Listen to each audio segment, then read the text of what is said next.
Hablar de capsulite adesiva é, às vezes, a charla mais importante para ortopedistas generais e cirujanos de ombro, porque há muito que aprender, e acá está a minha contribuição para isto. Capsulite adesiva, isto vem de Passo Fundo, sul de Brasil, onde eu trabalho. Este é o grupo de ombro e codo, sem mascarilla, com mascarilla, e aqui é um colega que está no auditório, Pablo Henrique Romo, de Quito, que esteve comigo 6 meses fazendo fellowship. Muito bueno evento, congratulações a Byron por seu esforço, merece todos nossos aplausos. Quando se habla em capsulites, pode ser nadia, negligenciar, analgesia multimodal, bloqueio de nervo supraescapular, infiltração com corticoides e hoje em dia hialurônico, exercício solo, fisioterapia, acupuntura, distensão, manipulação, artroscopia e as coisas loucas, como PRP, células madres, todo. Isso nos deixa loucos também, porque nós sabemos que é o melhor. Aqui há um pequeno chiste, e que um nome com capsulite adesiva. Estava tendo muito despreparo, e acá está o Dr. Osvandré Leck, fazendo algo muito delicado, não? E não estava resolvendo muito, e como bom ortopedista, estamos agora melhorando muito. O paciente está muito contente, pode ver isto. E então sigue a técnica revolucionária, e em um rato vamos ver o milagro. Então, capsulite adesiva é como algo similar a este chiste acá. Há 1001 tratamentos e está aumentando. É também um casamento, algo muito sério entre o paciente, o reabilitador e o paciente. Então, há que ter muita integração para melhorar. Isto pode ser uma capsulitis, mas pode não ser também. E a pergunta que lhe faço é: o exame físico diagnostica a capsulite adesiva? Acá há rigidez, mas há uma luxação posterior. Acá há rigidez, mas há tremendo bloque articular. E acá há uma rigidez com caso de dolor 5 meses depois do vídeo. Se sospechava de infecção, os exames mostram isto, e aqui uma artroscopia para diagnóstico. Veja a falha da cartilagem, foi sacada material para exame, e qual é a surpresa? Nenhuma, uma infecção. Então, respondendo à primeira pergunta, o exame físico é suficiente? Não. Há que ter imagem, laboratório e, hoje em dia, genética. As imagens são muito claras. Espessura aumentada do ligamento glenomeral inferior, ligamento coracomeral, e também a capacidade do espaço articular diminuída. Isso é muito claro. Acá, outro estudo de Coreia mostrando que o recesso axilar está diminuído. Isso é inversamente proporcional à mobilidade. E no intervalo de rotadores não houve alteração. Carlos falou de Simone Duplé. Acá está o livro original de Simone Duplé. Eu tenho em minha coleção, e eu mantenho uma grande coleção de livros antigos, e acá está a descrição. Veja, periartritis, bem acá, periartritis escápulo-humeral. Duplé, Pasteur, Codman, Nevasier, que ha dito, with pain usually felt near the insertion of the deltoid, inability to sleep on the affected side, painful and incomplete elevation and external rotation, restriction, atrophy, local tenderness. X-rays may be negative in those days. Well, this is today, este é hoje, mesmo quase 100 anos depois. É muito contemporâneo. Joe Zuckerman ha dito algo muito similar, idiopática, dor e restrição em 3 posições.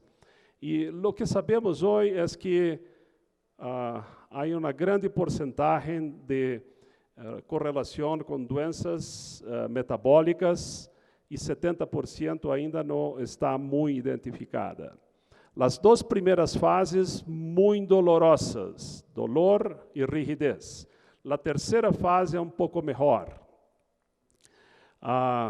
Lo clássico, uma mulher de média idade, alterações hormonais, pode ser bilateral, com vários tratamentos, confusão com tendinites e muitas infiltrações subacromiales que estão erradas.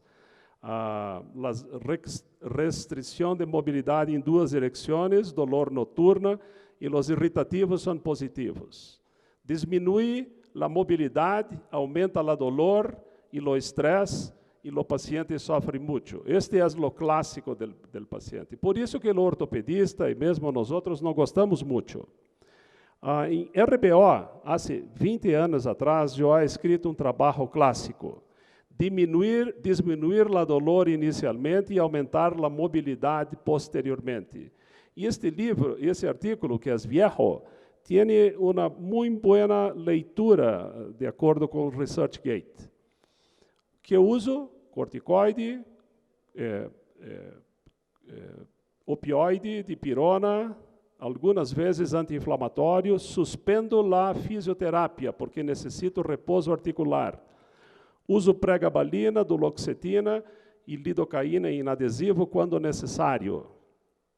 Há que compensar diabetes, hipotireoidismo, e aí, com a diminuição da dolor, às vezes é necessário os bloqueios do nervo intraarticular. Posterior à clavícula, anterior ao espinha da escápula, num triângulo formado, e aqui você faz a infiltração da lidocaína ou com corticoides, como prefere. Este é a direção de posterior para anterior e de medial para lateral. Depois de diminuir a dolor, começamos uma reabilitação controlada, sem esforço, solo ganho de mobilidade. Damos ao paciente protocolos para ganho de mobilidade e o paciente pode fazer isto em sua casa. Fizemos trabalho ano passado avaliando a capsulite em 3 grupos, com bloqueio anestésico e corticoide, com bloqueio sem corticoide e sem bloqueio. Bueno, o grupo 1 teve menor média de fisioterapia e menor número de bloqueios comparado ao grupo 2. E ACEs e SSV foram melhor em el grupo 2. Acá está exemplo que me gusta compartilhar com vocês. 60 anos, ano de evolução, ha hecho 4 bloqueios e nenhuma melhora. Acá está a paciente com uma péssima mobilidade, 90 de elevação, abdução pequena, rotação externa quase nenhuma. Depois de longo tratamento conservador, a paciente estava muito cansada. Decidi por fazer uma manipulação, que isto é algo que ainda temos que fazer quando possível. Segura a escápula e faz uma elevação muito delicada, isto não é rápido, e a cápsula se foi, certo? Depois de fazer isto, se repete mais de uma vez, em la mesma direção. A seguir, A seguir se consigue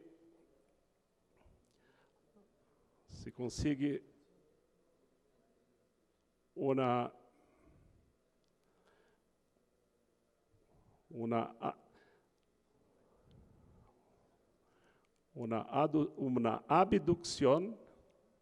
abducción e não muito grande, e depois uma adução para que a cápsula posterior também se rompa. ¿Ok? Bueno, muito cuidado com as rotações externas, porque pode haver fractura do número. Isto é improvável, pero pode acontecer. Então, temos o ombro livre depois de ano de rigidez, dolor e muita medicação. Bueno, vou passar, aqui é apenas para mostrar, pero não vou repetir. Muito cuidado em la rotação externa, porque esse é um peligro acá, só isto. A paciente fica com o braço elevado em lo pós-operatório imediato e inicia fisioterapia em lo mesmo dia. E acá temos a paciente,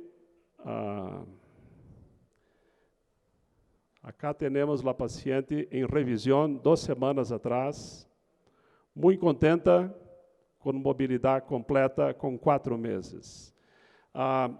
Vou pular essa parte artroscópica, porque você também sabe isto. Isto pode ser feito de forma artroscópica também. Há aqui vídeo, pero vou economizar meu tempo, porque esta técnica são de domínio de todos vocês. Isto que foi feito aberto pode ser feito de forma artroscópica também. Por que eu decidi por manipulação e não artroscopia? Porque a paciente não tinha convênio de saúde, não tinha dinheiro. Então, tive que fazer algo mais econômico.